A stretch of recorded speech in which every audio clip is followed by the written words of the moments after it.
সুপ্রিয় দর্শক, এই মুহূর্তে অভয়নগর থানার নোয়াপাড়া লঞ্চ ঘাটে আমরা নোয়াপাড়া লঞ্চ ঘাট থেকে নৌকা যোগে নূরবাগের দিকে যাব।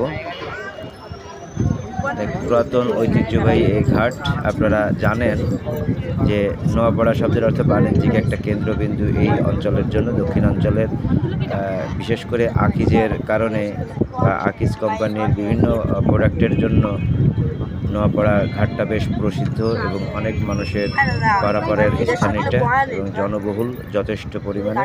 কিন্তু সবথেকে মজার ব্যাপারটা হচ্ছে যে নদীর যে সৌন্দর্য তা মানুষকে আসলে আকৃষ্ট করে। আর ইতিহাসের যত সভ্যতার সৃষ্টি হয়েছে সব নদী কেন্দ্রিক সৃষ্টি হয়েছে।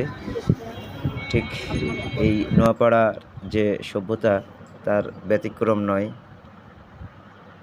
কিন্তু খেলা